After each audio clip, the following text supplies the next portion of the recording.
Sometimes the biggest mistakes lead to the most unexpected truths. Marcus Webb thought he had it all figured out when he married the receptionist who showed him kindness during his darkest hour.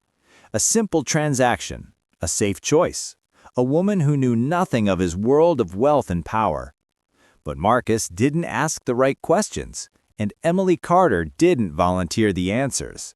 What began as a marriage of convenience would unravel into something far more complicated when secrets surfaced and identities collided. This is the story of two strangers who thought they knew exactly what they were getting into, only to discover they knew nothing at all. Quick pause. Before we continue, tell us, where in the world are you watching from? If you're enjoying these stories, make sure to hit subscribe, because tomorrow's episode is absolutely mind-blowing. The marble floors of the Grandshire Hotel gleamed under crystal chandeliers, reflecting the hurried steps of business travelers and leisure guests alike.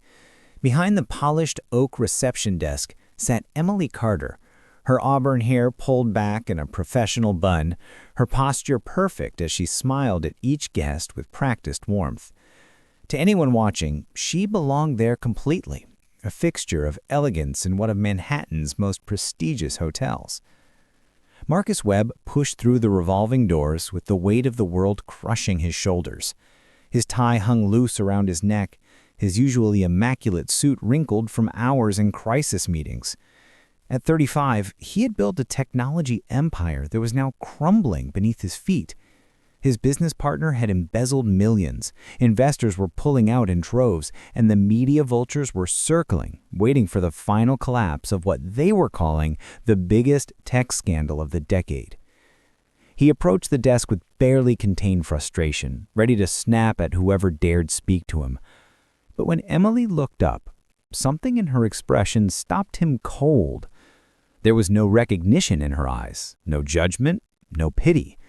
She simply saw a tired man who needed a room, nothing more. "Welcome to the Grandshire," Emily said, her voice calm and steady. "Checking in?" Marcus nodded, sliding his credit card across the counter without a word. Emily's fingers moved efficiently across the keyboard, her movements fluid and confident. She didn't make small talk or ask intrusive questions. She simply did her job with a quiet competence that Marcus found unexpectedly soothing. "You're in suite 2408, the executive floor. You'll have access to the private lounge on the 23rd floor. Breakfast is served from 6 to 10. She paused, and for just a moment her professional mask slipped.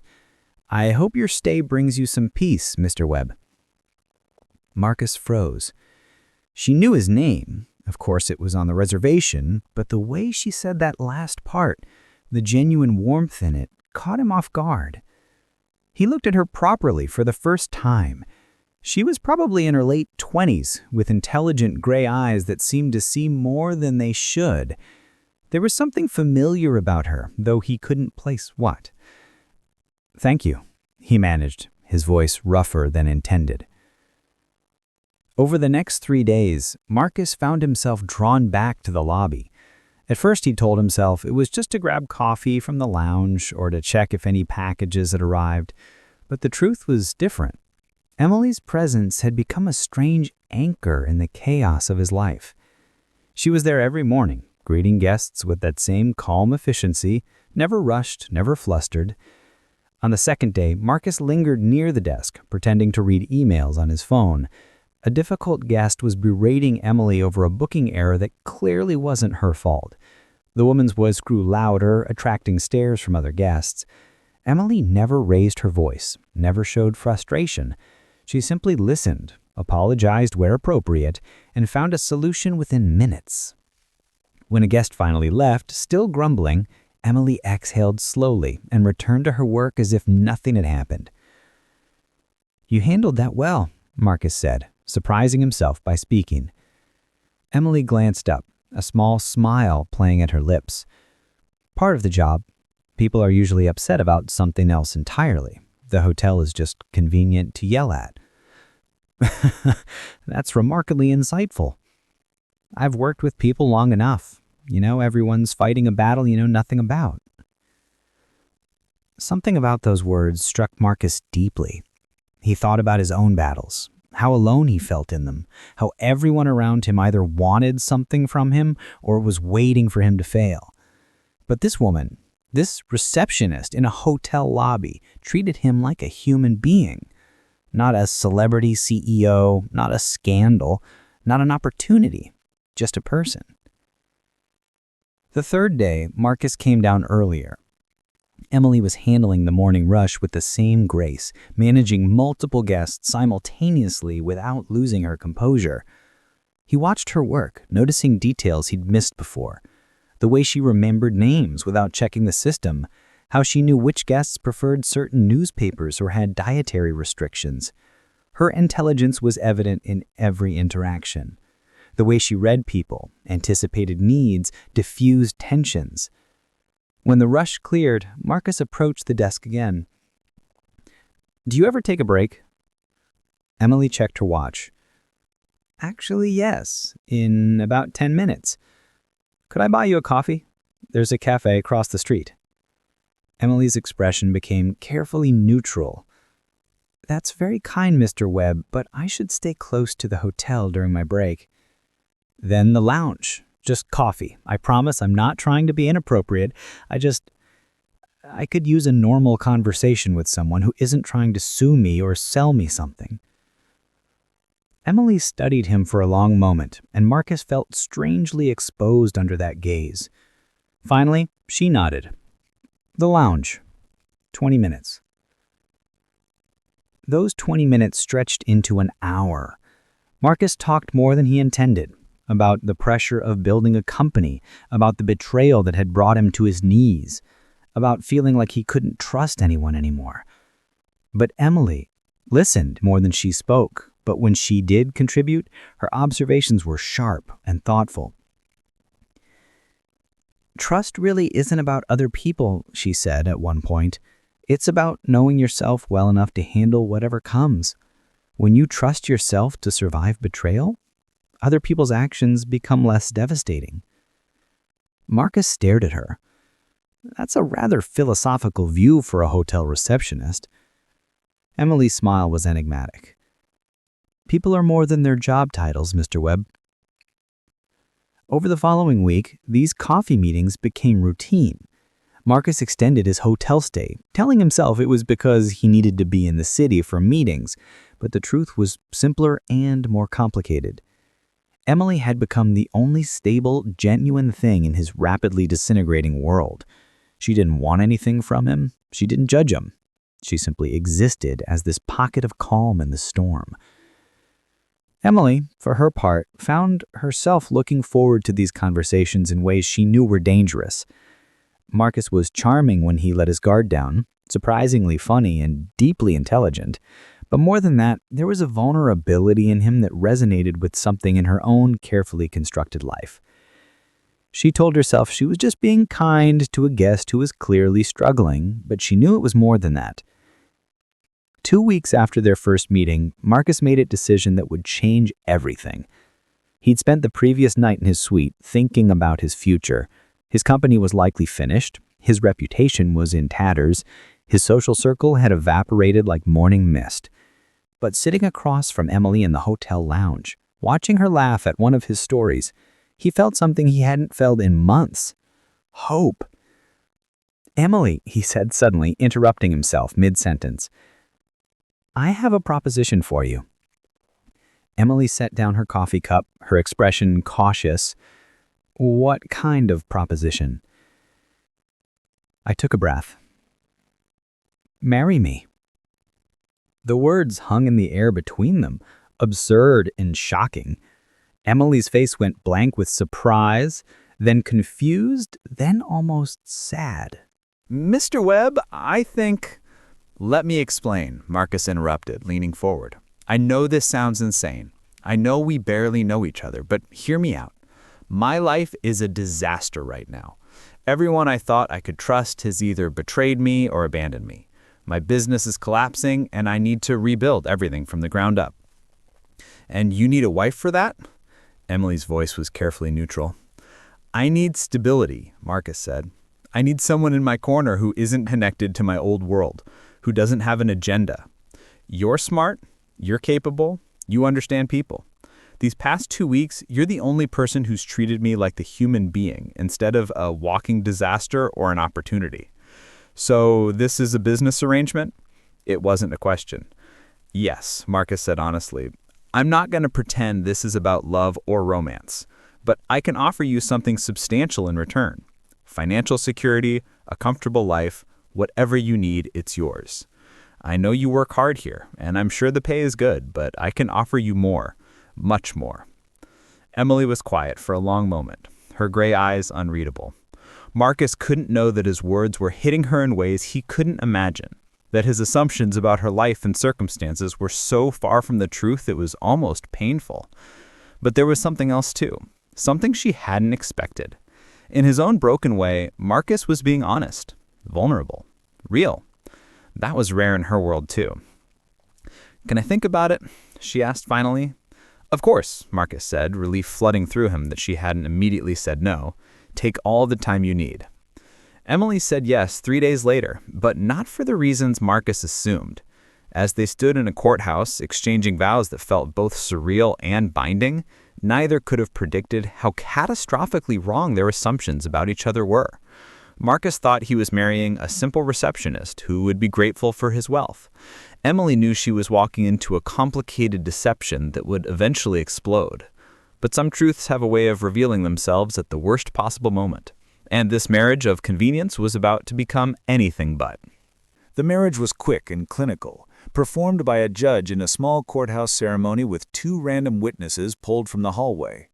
Marcus wore a suit that cost more than most people's monthly rent. Emily wore a simple cream dress she'd bought the day before, elegant but understated. There were no flowers, no family, no celebration, just 2 strangers making a legal commitment based on mutual need and a handful of honest conversations. Marcus had presented Emily with a contract the day before the ceremony, 20 pages of legal language outlining the terms of their arrangement. She would maintain the appearance of being his wife for a minimum of 2 years. In return, she would receive a monthly allowance of $50,000, full access to his properties and resources, and a settlement of $5 million at the end of the arrangement, whether they stayed married or divorced. All she had to do was attend social events when required, maintain discretion about the nature of their relationship, and help him rebuild his public image. Emily had read the contract carefully, her face expressionless. Marcus watched her, trying to read her reaction. He'd expected questions, maybe negotiation. Instead, she simply asked for one addition: complete independence in her daily life. No surveillance, no control over her movements or choices, no obligation to give up her own pursuits. Marcus agreed immediately. He wanted a partner for public appearances and emotional stability, not a prisoner. What Marcus didn't see was the bitter irony in Emily's expression as she signed the papers. If only he knew what he was really agreeing to. If only he had asked the right questions. The first month of their marriage was surprisingly smooth. Marcus moved out of the hotel and into his penthouse apartment in Tribeca. Emily joined him, bringing only 2 suitcases of belongings, which Marcus found both admirable and slightly sad. He gave her free rein to redecorate, to buy whatever she needed, but Emily changed very little. She took one of the spare bedrooms as her own, set up a small office space, and otherwise left his domain untouched. They fell into an easy routine. Marcus spent his days trying to salvage what he could of his business, meeting with lawyers and potential investors. Emily disappeared during the day, telling him she had things to handle, and Marcus didn't push for details. He assumed she was adjusting to her new life, maybe shopping or exploring the city properly now that money wasn't a concern. In the evenings, they often ate dinner together. Marcus found himself looking forward to these meals more than he cared to admit.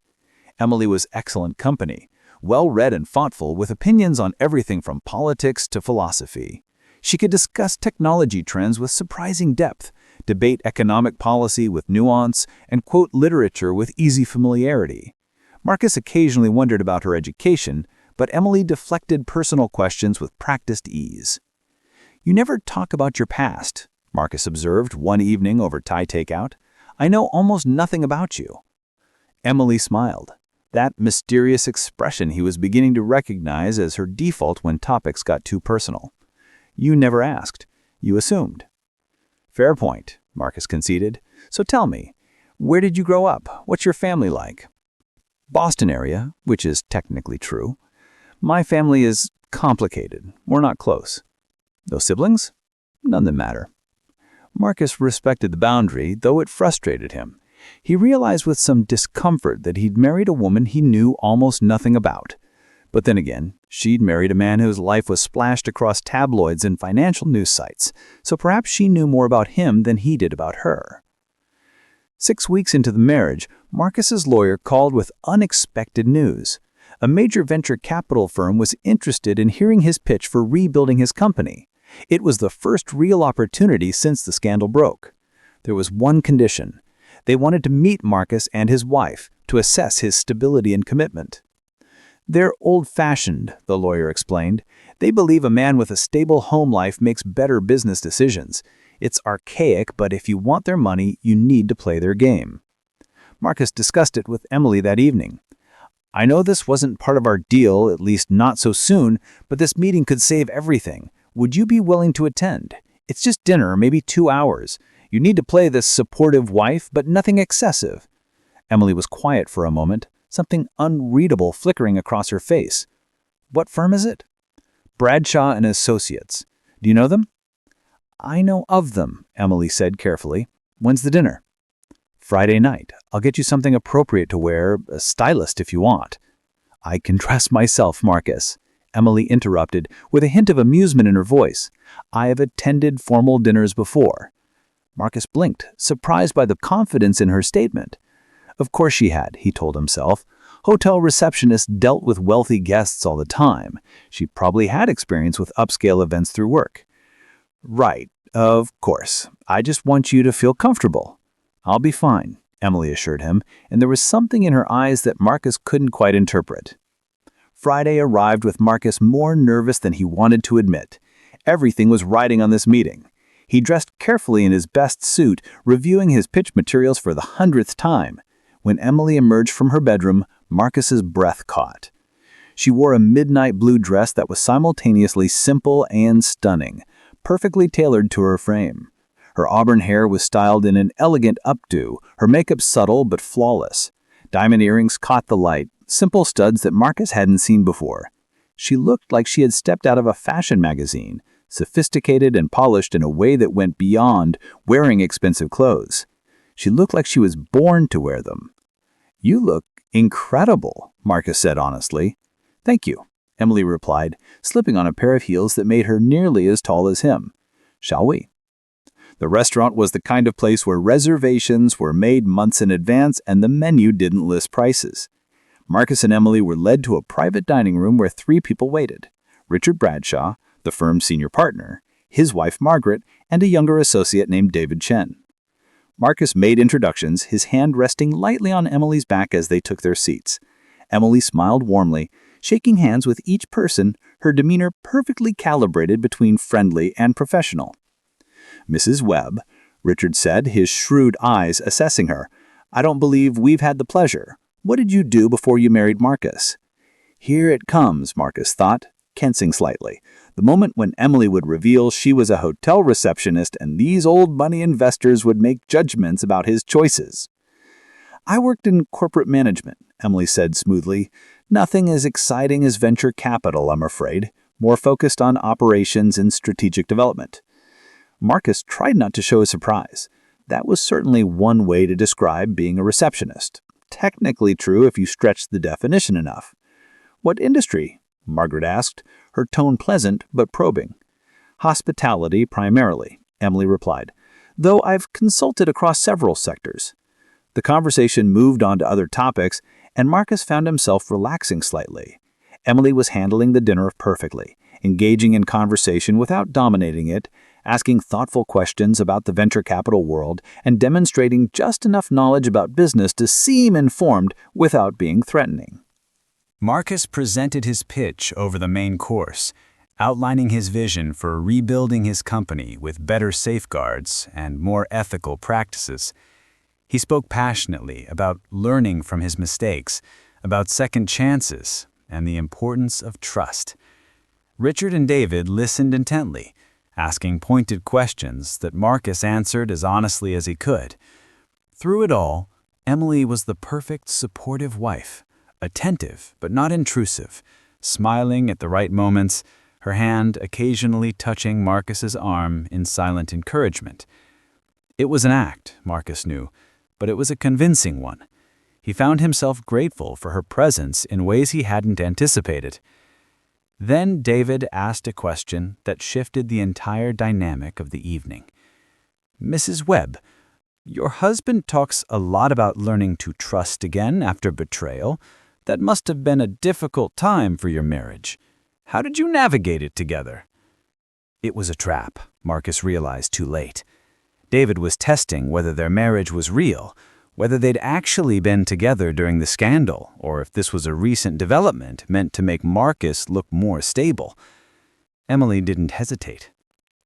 "Actually, we met during that time," she said, her voice calm and honest.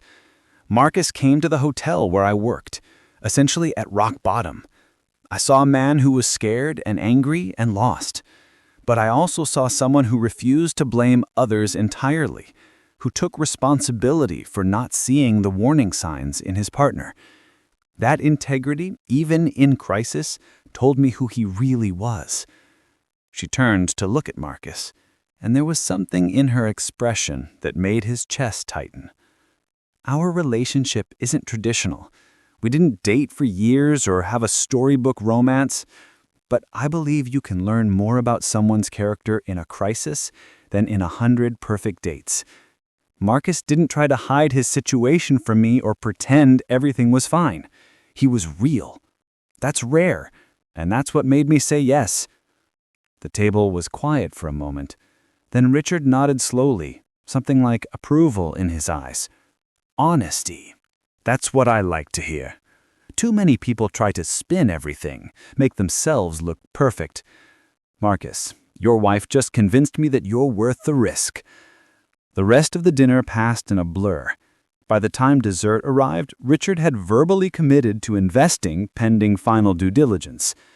Marcus felt like he could breathe properly for the first time in months. As they stood to leave, Margaret pulled Emily aside for a moment while the men discussed next steps. "You love him," Margaret said quietly, a statement, not a question. Emily's smile was enigmatic. "I believe in him. Sometimes that's more important." In the car ride home, Marcus was euphoric. "You were amazing tonight. The way you handled those questions, the way you talked about us. Emily, I can't thank you enough." "It's what we agreed to," Emily said, but there was something soft in her expression. "No, it was more than that. You made them believe in us, in me." Marcus reached over and squeezed her hand. "I'm glad I met you, Emily Carter-Webb." Emily looked out the window, her reflection ghostly in the dark glass. "Sometimes I wonder what would have happened if you'd asked more questions that first day," she said softly. "What do you mean?" She turned back to him, her gray eyes unreadable in the dim light. "Nothing. I'm just glad things worked out." But Marcus noticed she didn't pull her hand away, and when they got home, they stayed up talking until nearly dawn, sharing stories and laughter in a way that felt less like business partners and more like friends. Maybe even something more. Neither of them noticed the photographer across the street, capturing images of them entering the building together, Emily laughing at something Marcus said, his hand on her back in a gesture that looked far too comfortable for a marriage of convenience. Those photos would matter very soon. The illusion of their perfect arrangement was about to shatter, in the most spectacular way possible, because while Marcus thought he was slowly getting to know his wife, Emily was about to be confronted by the one person who could expose everything, her past. And when the truth finally came out, Marcus would have to decide which betrayal cut deeper, the lies Emily told, or the assumptions he made without ever bothering to ask who she really was. Telling and preparing this story took us a lot of time. So if you're enjoying it, subscribe to our channel. It means a lot to us. Now back to the story. 3 months into their marriage, Marcus's life had stabilized considerably. The Bradshaw firm's investment had come through, and he was rebuilding his company from the ground up with a carefully vetted team and ironclad safeguards. The media had mostly moved on to other scandals, and Marcus was beginning to feel like himself again, confident and forward-looking. His relationship with Emily had evolved in unexpected ways. They still maintained separate bedrooms, still operated under the terms of their contract, but the walls between them had softened. They cooked dinner together some nights, watched movies curled up on opposite ends of the couch, shared inside jokes that no one else would understand. Marcus caught himself thinking about her during the day, wondering what she was doing, looking forward to coming home to her presence. Emily remained largely mysterious about her daily activities. She left most mornings before Marcus woke up and returned in the early evening. When Marcus asked about her days, she gave vague answers about errands, personal projects, meeting old friends. Marcus didn't push. Their arrangement was built on mutual independence, and he respected that boundary, even as his curiosity grew. What Marcus didn't know was that Emily spent her days at a glass office tower in Midtown, sitting in a corner office on the 42nd floor, running one of the most successful private equity firms in the country. Her maiden name, Carter, wasn't the whole story. Her full name was Emily Carter-Hastings, and she was the sole heir to the Hastings fortune, one of the oldest money families in New England. Emily had spent the past decade building her own identity separate from her family name, proving she could succeed on merit rather than inheritance. She'd worked her way up in finance, making smart investments, building a reputation for sharp instincts and ethical business practices. 5 years ago, she had founded Carter-Hastings Capital, using her mother's maiden name to maintain some separation from the Hastings legacy while acknowledging her roots. The hotel receptionist job had been part of a temporary research project. Emily believed in understanding businesses from the ground up, and she had been considering a major investment in the hospitality industry. She had spent 3 months working various positions in the Grandshire Hotel, from housekeeping to front desk to management, learning the operations from the inside. That's where she had been when Marcus walked into the lobby, broken and desperate, and made assumptions about who she was based solely on where she stood. Emily had meant to correct him immediately, but something stopped her. Maybe it was the way Marcus looked at her without any of the calculation she was used to seeing in people's eyes when they learned her real identity. Maybe it was curiosity about how he'd treat someone he perceived as beneath him in status. Or maybe, if she was honest with herself, it was loneliness. She was tired of people wanting her for her money, her connections, her name. Marcus wanted her for her kindness, her intelligence, her company. It was refreshing and terrifying in equal measure.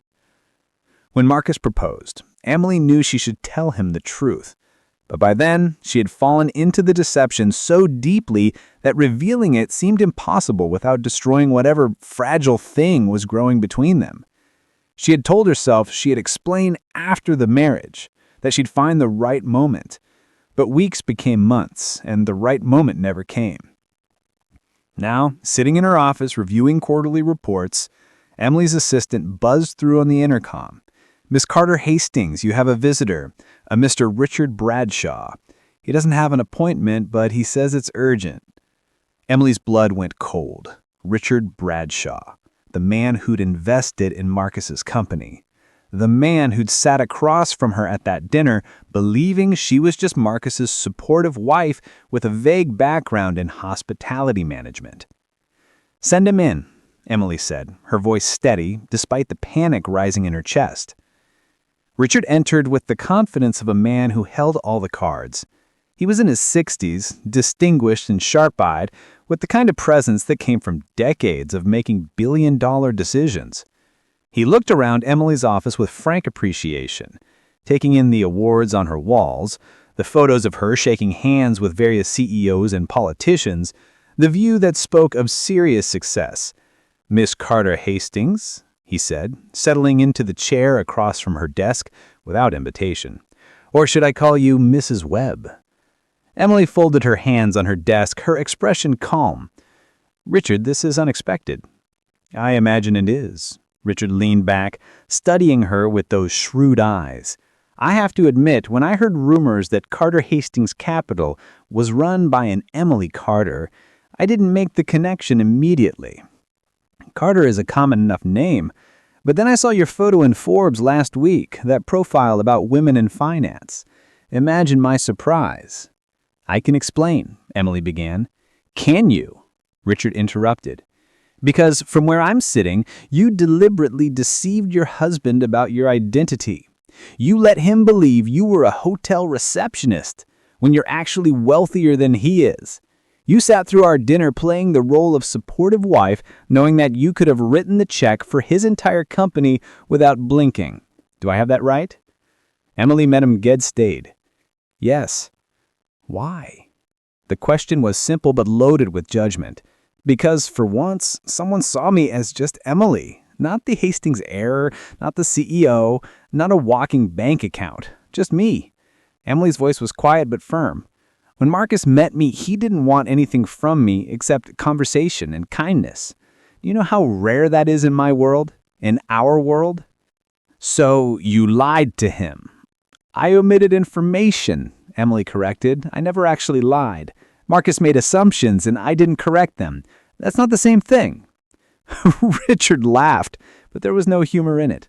"That's a thin distinction and you know it. Here's my problem, Miss Carter-Hastings. I invested in Marcus because I believed he'd learn something about trust and integrity. I believed his marriage was real, that you two were building something genuine.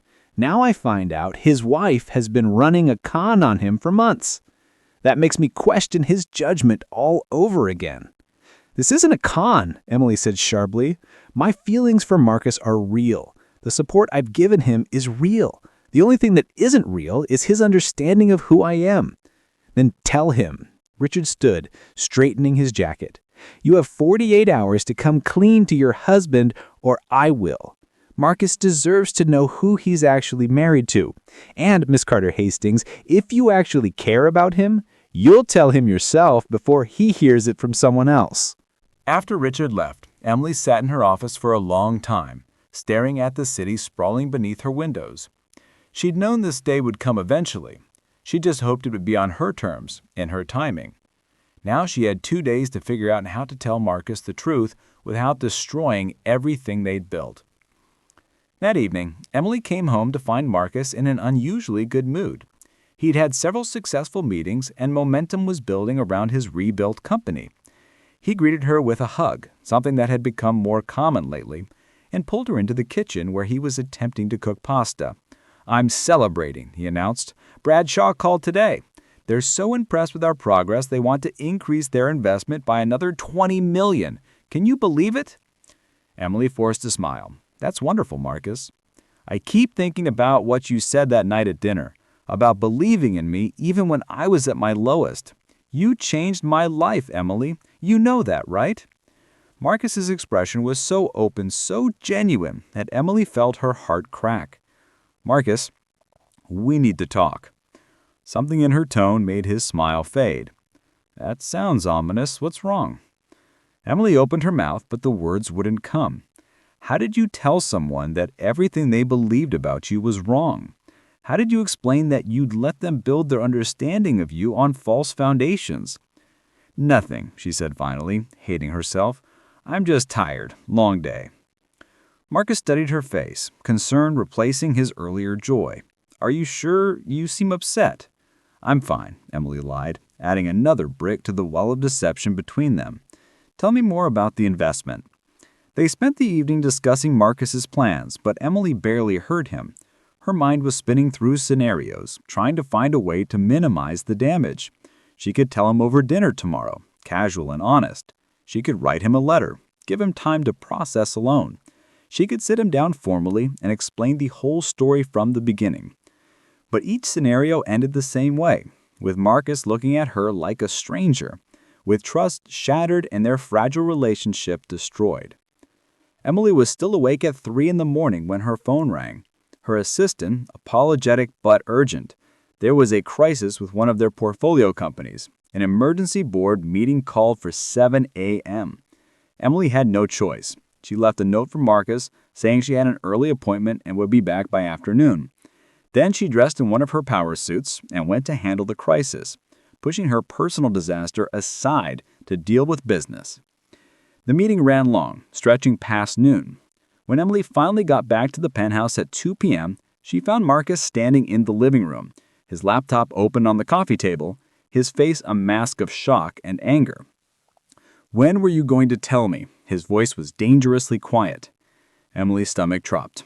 "Marcus, Richard Bradshaw called an hour ago. He thought I knew. He started talking about coordinating our investment strategies, about how powerful we'd be as a couple with both our firms backing the same ventures. I had no idea what he was talking about." He gestured at the laptop. "So I Googled you. Emily Carter-Hastings, CEO and founder of Carter-Hastings Capital, net worth estimated at $400 million. Heir to the Hastings fortune, featured in Forbes, Wall Street Journal, Bloomberg. Pictures of you at charity galas, investment conferences, speaking at Harvard Business School."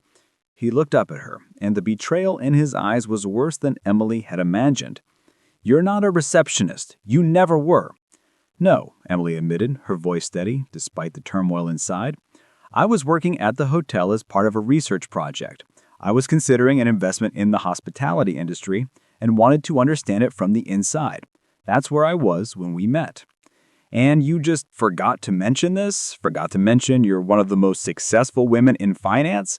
That you could buy and sell my company 10 times over?" "I didn't forget," Emily said quietly. "I chose not to tell you."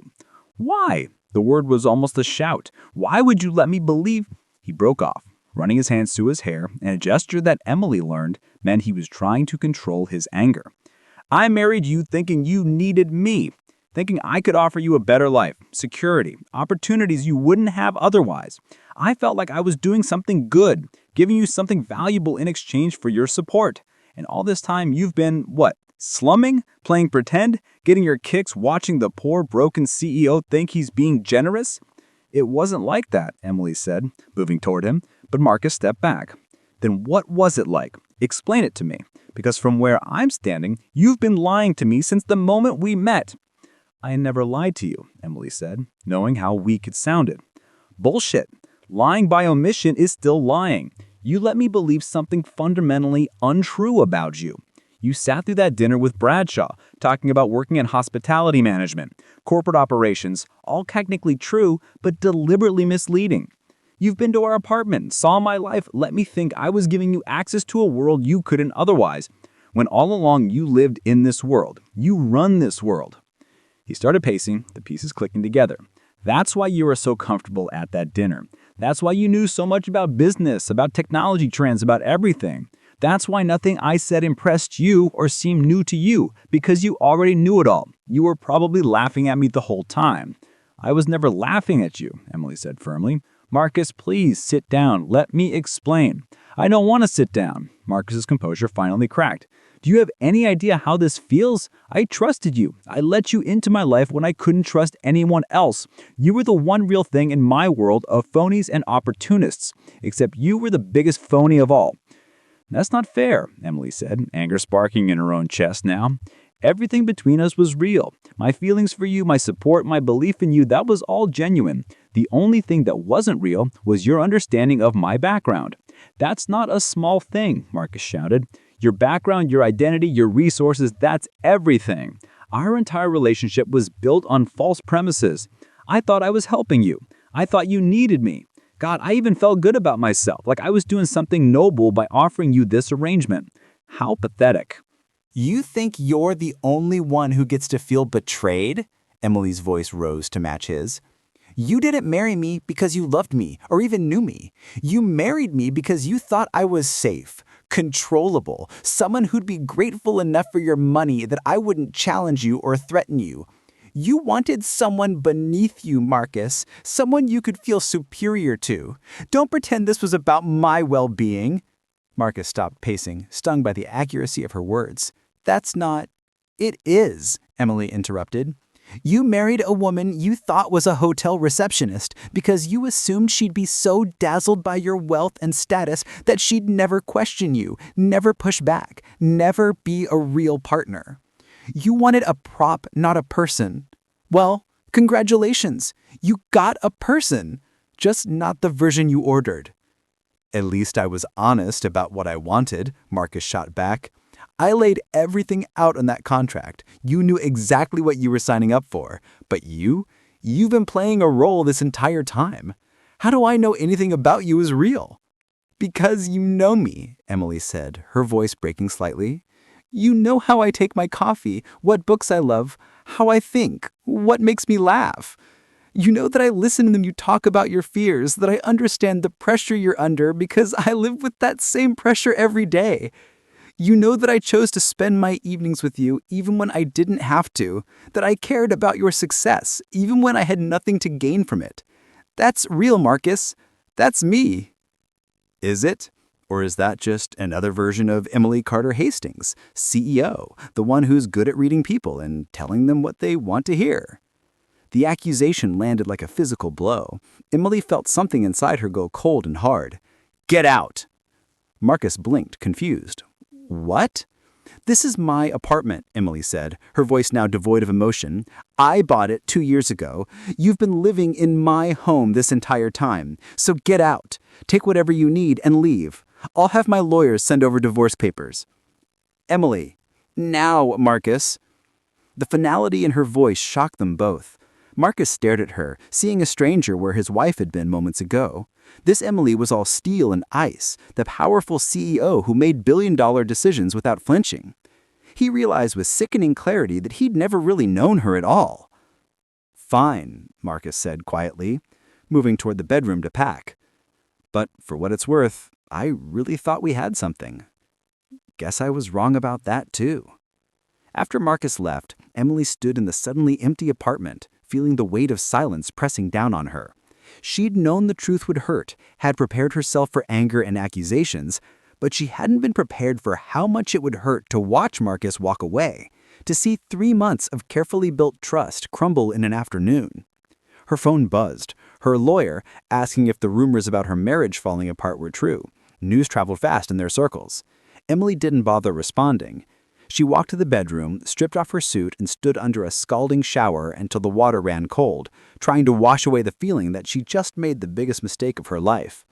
But this wasn't the end of the story, not even close, because when you put 2 stubborn, successful, emotionally damaged people in a pressure cooker and add public scrutiny, things don't just end quietly, they explode.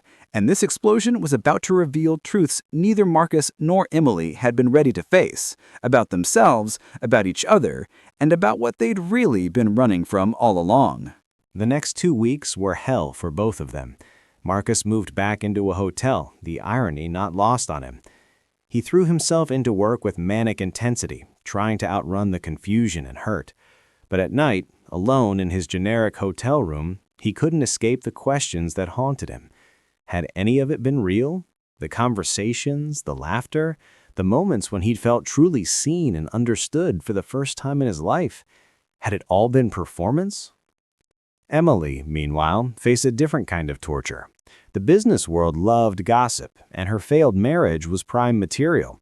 Rumors swirled about why she'd hidden her identity, what she'd been trying to gain, whether the marriage had been some elaborate business scheme. Her board of directors called an emergency meeting to discuss whether the scandal affected the company's reputation. Emily handled it all with cold professionalism, while inside she felt like she was breaking apart. The turning point came from an unexpected source. Marcus received a call from his mother, a woman he hadn't spoken to in nearly a year. Their relationship had always been strained. She'd never approved of his choices, had been vocal about her disappointment when his company collapsed. But her voice on the phone was uncharacteristically gentle. "Marcus, I need to see you. There's something you should know about your wife." They met at a cafe in Brooklyn, neutral territory. Marcus's mother, Patricia, looked older than he remembered, more fragile. She ordered tea and spent a long moment just looking at him before speaking. "I know about Emily," she said finally, "about who she really is. And I know why she didn't tell you." Marcus's jaw tightened. "Did everyone know except me?" "No one knew. I only figured it out because I recognized her from a charity event I attended 5 years ago. She gave a speech about ethical investing that was remarkable. I never forgot her. When I saw the wedding announcement in the paper, I realized it was the same woman. But I didn't say anything because I could see she made you happy. Happier than I'd seen you in years." "She lied to me, Mom." "Did she? Or did you not ask the right questions?" Patricia's words were uncomfortably similar to what Emily herself had said. "Marcus, you've always had a problem with control. You need to feel like you're in charge, like you're the one with power in any relationship. It's why you've never been able to sustain a serious partnership. You always choose women you think you can manage." "That's not true," Marcus said, but his defense sounded weak even to his own ears. "Isn't it? Think about it honestly. When you proposed to Emily, you thought you were offering her a life she couldn't possibly refuse. You held all the cards, or so you believed. That made you feel safe. But Emily never needed your money or your status. She chose you anyway. Doesn't that mean something?" Marcus was quiet, Patricia's words digging into uncomfortable truths he'd been avoiding. "She should have told me who she was." "Yes, she should have," Patricia agreed. "But can you honestly say you would have married her if you'd known? If she'd been Emily Carter-Hastings, CEO and heir to a fortune, would you have proposed? Or would you have been too intimidated, too concerned about power dynamics, too worried about what people would think?"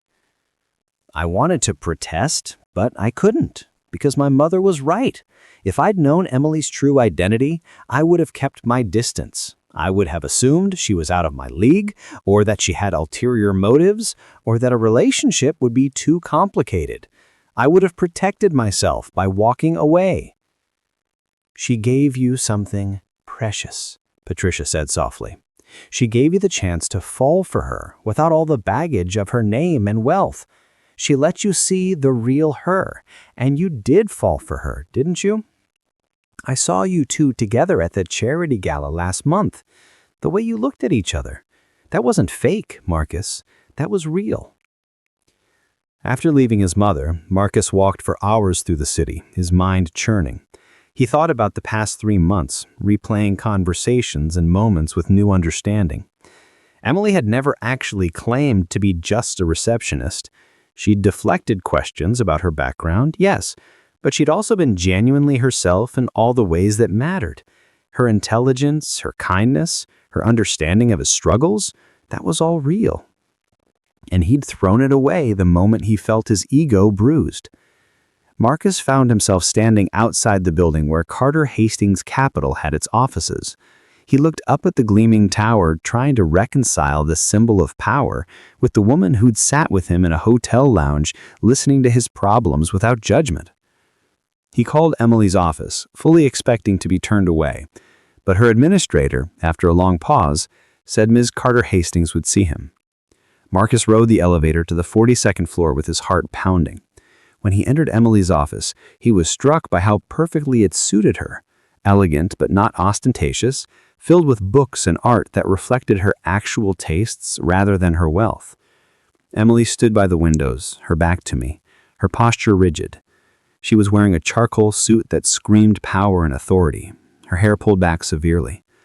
She looked nothing like the woman who'd curled up on his couch in yoga pants laughing at his jokes. "Thank you for seeing me." "I'm not sure why I agreed to," Emily replied without turning around. "What do you want, Marcus?" "To apologize and to understand." He moved closer, though he kept his distance. "My mother told me something today that made me realize I've been looking at this all wrong. She asked me if I would have married you if I'd known who you really were. And the answer is no, I wouldn't have." Emily finally turned, her expression carefully neutral. "Then why are you here?" "Because that says more about me than it does about you," Marcus continued. "You were right when you said I wanted someone safe, someone I could feel superior to. I've spent my whole life trying to be in control, trying to be the most successful person in the room. And when I lost everything, I was terrified of being vulnerable again. So I married someone I thought couldn't hurt me because they needed me more than I needed them. But you didn't need me at all. And instead of being grateful that you chose me anyway, I felt threatened. My ego couldn't handle the idea that you'd been helping me out of genuine care rather than necessity. That you listened to my problems and supported my dreams because you wanted to, not because you owed me. I'm sorry, Emily. I'm sorry I made your act of generosity about my bruised pride. You weren't wrong about everything, Emily said. I should have told you the truth. I kept telling myself I would, that I was waiting for the right moment, but the truth is I was scared. Scared of losing the one relationship in my life where someone saw me as just Emily. Not the Hastings heir, not the CEO, not a bank account or a business opportunity, just me. She moved away from the window, her hands clasped tightly together. Do you know what it's like to never know if people like you or your money? To wonder if your friends are genuine or just networking? To have every relationship filtered through the lens of your wealth? I've been dealing with that since I was old enough to understand what my family name meant. And then I met you, and for the first time in years, someone was interested in what I thought, not what I could do for them. I was interested in more than your thoughts, Marcus said quietly. I was falling in love with you. Emily's breath caught. Was? Am, Marcus corrected, taking a step closer. I'm in love with you, Emily. Not the receptionist I thought you were, not the CEO you actually are. Just you. The woman who listened to my fears and didn't judge me. The woman who made me laugh when I thought I'd forgotten how. The woman who's apparently been dealing with the same pressure as I have, just from a different angle. Marcus, Emily's voice was uncertain, hope and fear warring in her expression. I know I hurt you, Marcus said. I know I accused you of terrible things and threw you out of your own home like I had any right to. I know I don't deserve another chance. But I'm asking for one anyway. Because these past 2 weeks without you have been worse than losing my company. Worse than the scandal, worse than anything. I miss you. I miss us. Emily was quiet for a long moment, emotions playing across her face too quickly for Marcus to read. Then she said something he didn't expect. I'm not the only one who kept secrets. Marcus frowned, confused. What do you mean? I did some research after you left. Emily pulled out her phone and bringing up a series of documents. Into your company's collapse. Into what really happened. Marcus, you told me your partner embezzled millions and destroyed the company. But that's not the whole truth, is it? Marcus felt ice forming in his stomach. Emily, you knew, she said, her voice hard. Not everything, but enough. You knew he was cutting corners on safety protocols. You knew he was manipulating data to make projections look better than they were. You didn't know about the embezzlement, but you knew other things were wrong and you looked the other way because the company was succeeding. And when everything collapsed, you let him take all the blame. You played the victim, the betrayed partner who knew nothing, but you knew enough. The words hung between them like a blade. Marcus felt the blood drain from his face. How did you... I'm very good at due diligence. It's literally my job. I found internal emails, testimony from former employees, documentation that shows you weren't as innocent as you claimed. You weren't the villain, but you weren't the hero either. You were just a man who made compromises and then got to play the martyr when it all fell apart. Marcus sat down heavily in one of her office chairs, his legs suddenly weak. I didn't lie about what happened. No, but you didn't tell the whole truth either. Sound familiar? Emily's voice was gentler now, less accusatory. We're both guilty of the same thing, Marcus. We both let people believe versions of us that weren't complete. We both hid the parts of our stories that made us uncomfortable. The difference is you got to be the victim in your narrative. I got to be the villain in mine. Marcus looked up at her, seeing his own fear and shame reflected in her eyes. So where does that leave us? I don't know, Emily admitted. She moved to sit in the chair next to him, close but not touching. I know I love you. I figured that out around week 2, which terrified me because it meant I had even more to lose by telling you the truth. I know these past 2 weeks have been miserable. I know I miss having dinner with you and hearing about your day and falling asleep on the couch while we watch terrible movies. I miss that too. I miss all of it. But I don't know if we can fix this. We built our relationship on incomplete information, on assumptions and omissions and fears. That's not a solid foundation. So we build a new foundation, Marcus said, turning to face her fully. We start over, but this time with complete honesty. No more secrets, no more assumptions, just two people who are both successful and scared and imperfect, trying to figure out if they can make something real together. Emily searched his face, looking for any sign of insincerity. You really mean that? Because I'm not giving up my company or my identity or anything about my life. I'm not going to be the wife who stands behind you looking supportive while you take all the credit. If we do this, we're equals, partners in every sense. I wouldn't want it any other way, Marcus said honestly. I don't want to be married to someone who needs me. I want to be with someone who chooses me. That's you, Emily. That's always been you. Emily felt tears prick at her eyes, the first real emotion she had allowed herself since their fight. I choose you. Even knowing what I know now, even knowing you're not perfect, I choose you. Marcus reached out slowly, giving her time to pull away. When she didn't, he took her hand, feeling the warmth of her skin against his. So what now? Do we try again? We try again, but differently this time. No contracts, no arrangements, no transactional bullshit. Just a real marriage between two people who love each other and are willing to work through the messy parts. The messy parts might be really messy, Marcus warned. I have a lot to unpack about why I need to feel in control, and you're going to have to trust me with the real you, not just the parts you think are acceptable. I know, but I think we're both worth the effort. Don't you? Marcus smiled, really smiled for the first time in 2 weeks. Yeah, I really do. They sat there in Emily's office as the sun set over Manhattan, two powerful people who'd been brought to their knees by their own fears and pride, now choosing vulnerability over self-protection. It wasn't a fairy tale ending. It was something harder and more real, a new beginning. But the universe wasn't done testing them yet, because when two high-profile CEOs decide to make their relationship work for real, the world has opinions. And sometimes those opinions come with consequences neither of them could have anticipated. The final test of their relationship was about to come from the one place they least expected, the truth about why Emily had really been at that hotel, and what it would mean for both of their futures. 3 weeks after their reconciliation, Marcus and Emily were navigating a new kind of relationship. They'd moved back in together, but with new rules. Sunday mornings were for complete honesty sessions where they discussed anything that was bothering them, no matter how small. They attended couples therapy, which felt absurd given they were both highly successful adults, but also helped them work through their communication issues. They were learning to be vulnerable with each other, a skill neither of them had mastered before.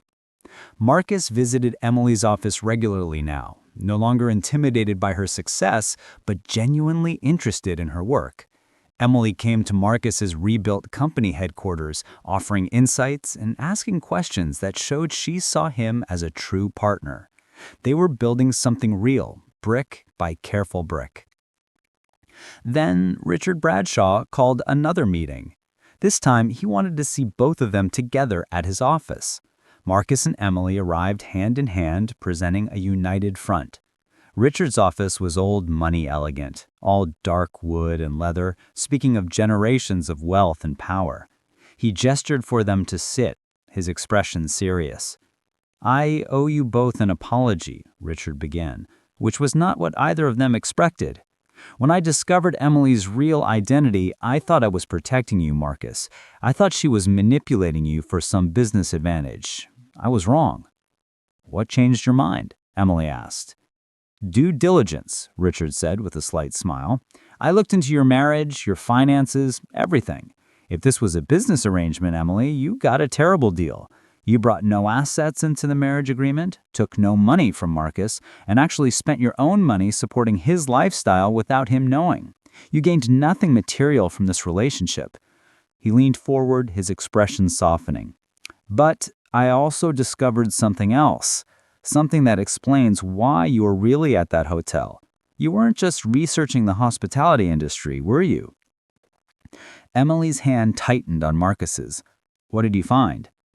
The Grandshire Hotel is owned by Meridian Hospitality Group. Meridian has been struggling financially for the past 3 years, teetering on the edge of bankruptcy. 6 months ago, they received a lifeline in the form of a mysterious investor who bought 40% of the company and immediately began implementing reforms. That investor was you, Emily. You weren't researching for a potential investment. You were working in a company you'd already bought, learning how to save it. Marcus turned to Emily, surprise evident on his face. Is that true? Emily nodded slowly. Meridian employs over 15,000 people.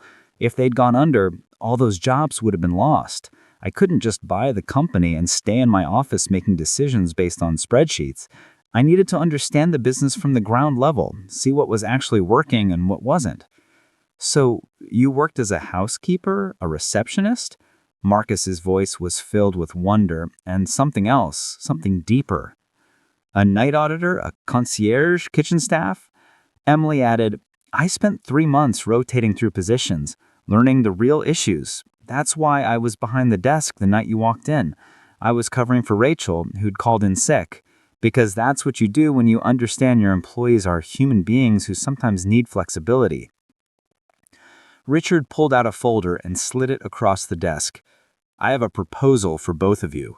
Meridian is stable now, but it needs capital and expertise to truly thrive. Marcus, your technology background could revolutionize their systems and guest experience. Emily, your financial acumen speaks for itself. If you two partner to take Meridian to the next level with backing from my firm, you could create something remarkable.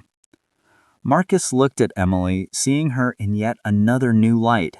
This woman had bought a failing company to save jobs, had worked alongside employees at minimum wage to understand their reality, and had done it all quietly without seeking credit or recognition. And she'd still found time to support him through his own crisis. What do you think? He asked her. I think it could work, Emily said carefully, but only if we're really partners. Equal say, equal respect, equal credit. No more assumptions or power plays. Partners, Marcus agreed, extending his hand formally. Emily shook it, both of them smiling at the absurdity and rightness of the gesture. Over the next few months, they threw themselves into the Meridian project. It was the first time they'd worked together professionally, and it revealed new dimensions of their relationship. Emily was brilliant at strategy and long-term vision. Marcus excelled at execution and innovation. Together, they complemented each other perfectly, each pushing the other to think bigger and bolder. They also fought. Real heights, not the silent resentment or explosive accusations of before, but productive disagreements where they challenged each other's ideas and came out with better solutions. Emily learned to accept that Marcus's need for control came from past trauma, not a dismissal of her abilities. Marcus learned that Emily's tendency to handle everything alone was her way of protecting herself from disappointment. One evening, 6 months into the Meridian partnership, they were working late in Emily's home office, reviewing quarterly projections. Marcus looked up from his laptop and found Emily watching him with an unreadable expression. What? He asked. I was just thinking, Emily said slowly, that 6 months ago, we were strangers who thought we knew each other. Now we actually do know each other. The real versions, flaws and all. And I still love you. Maybe even more than before. Marcus closed his laptop and moved to kneel beside her chair. I love you too, not because you're successful or because you saved my ego or because you complete me or any of that romantic movie nonsense. I love you because you're brilliant and stubborn and you work as a housekeeper to save jobs without telling anyone. I love you because you call me on my bullshit and push me to be better. I love you because you're you. That's pretty close to romantic movie nonsense, Emily teased, but her eyes were bright with tears. Yeah, well, you bring it out in me. He pulled a small box from his pocket and Emily's breath caught. Before you panic, this isn't what you think. Well, it is, but it's different. Emily Carter-Hastings Webb, will you marry me again? For real this time, with both of us knowing exactly who the other person is and what we're getting into. He opened the box to reveal a simple platinum band with a single diamond, elegant and understated. Nothing like the flashy ring he might have chosen when he thought he was impressing a receptionist. This string was for the real Emily, the woman who wore power suits and made billion-dollar decisions, but still preferred cozy nights at home over society events. Emily laughed through her tears. We're already married, you idiot. Then marry me again. Properly. With family and friends and vows we actually mean. What do you say?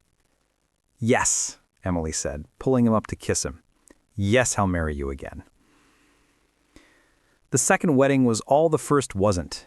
It was held at a small vineyard in Napa with 50 guests, including Marcus's mother, Emily's small but fierce circle of actual friends, and key people from both their companies. Emily wore a dress that cost less than her usual business suits, but made her look radiant. Marcus cried during his vows, not caring who saw. They promised to be honest even when it was hard, to trust each other with their fears and insecurities, to be partners in every sense of the word, to remember that they were both imperfect people, trying their best, and that was enough. Rachel, the actual receptionist from the Grand Shire, attended as Emily's guest. She'd become a friend during Emily's time at the hotel, and she stood during the reception to share a story that made everyone laugh. I have to tell you all, Rachel said, grinning at Emily, that this woman worked her first week at the front desk and handled an impossible guest so smoothly that I asked her where she'd trained. She said she'd been dealing with difficult people her whole life and had learned that everyone just wants to feel heard. I thought she was just naturally good with people. Turns out she was a CEO who'd been in probably thousands of high-stakes negotiations. And she still took the time to cover my shifts when I was sick and bring me soup when I had the flu. That's who Emily is. Not the title, not the money, just genuinely good. During the father-daughter dance, Emily's father, who Marcus was meeting for the first time, pulled him aside. You know, the elder Hastings said, Emily could have had any man she wanted. Men who grew up in her world, who understood the expectations and responsibilities that come with her name. But she chose you. Do you know why? Marcus shook his head, suddenly nervous under the older man's scrutiny. Because you saw her, Hastings said simply. Not the heir, not the CEO, just Emily. My daughter has spent her whole life being valued for what she represents rather than who she is. You valued her first as a person. That's rare.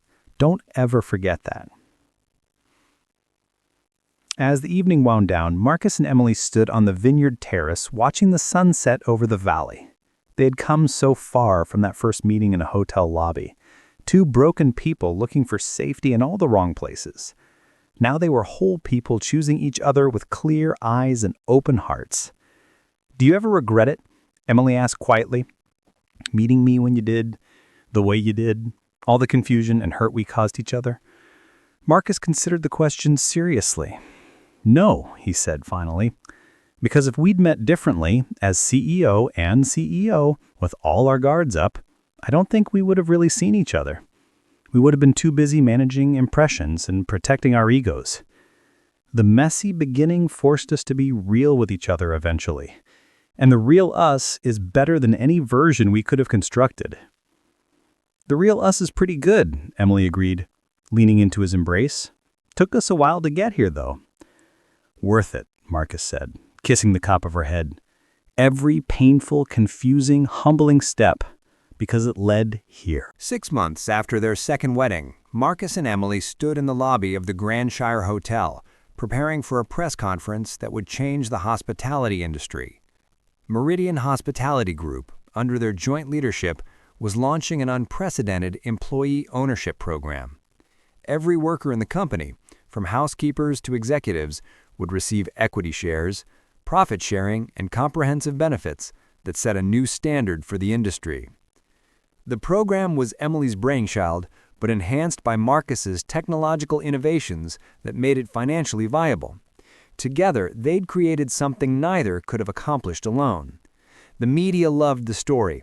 Two CEOs who'd met when one was working undercover in her own company fell in love under false pretenses, nearly destroyed their marriage over secrets, and then came together to revolutionize an entire industry. But the real story, the one that mattered to Marcus and Emily, was simpler and more profound.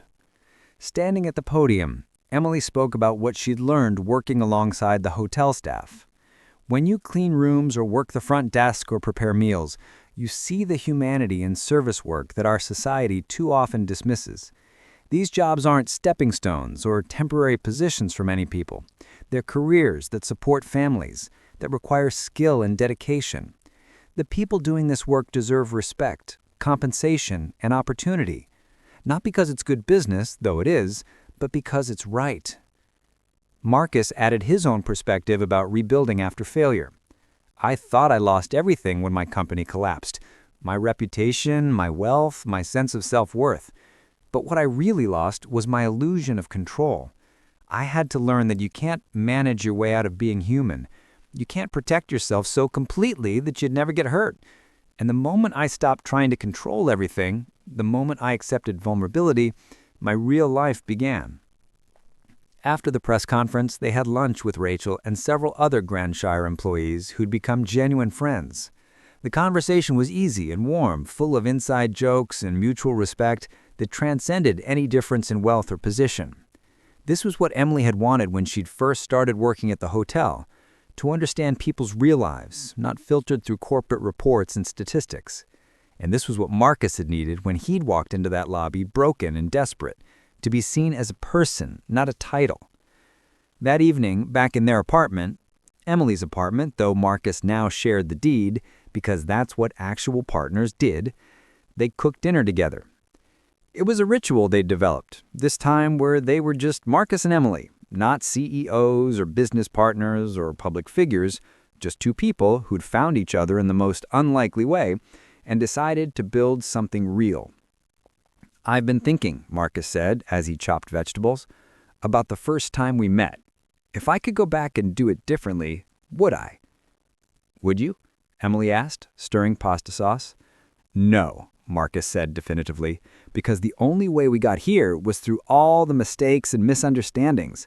If I'd met you as Emily Carter-Hastings, CEO, I would have been too intimidated to ask you to coffee, much less marry me. I would have assumed you were out of my league or that a relationship would be too complicated. And I never would have let my guard down enough to show you who I really was. I would have been the polished, professional version of myself, the one who's always in control and never admits weakness. You wouldn't have seen me cry over a difficult guest or laugh at stupid jokes or talk about my fears. I would have been perfect and completely fake. Marcus set down his knife and pulled Emily into his arms, not caring that they both had kitchen implements in their hands. We're not perfect now. We still have bad days and stupid fights. Last week you were mad at me for 2 days because I scheduled a meeting without checking your calendar first. It was an important day, Emily protested, but she was smiling. It was a dentist appointment, Marcus countered. But here's the thing.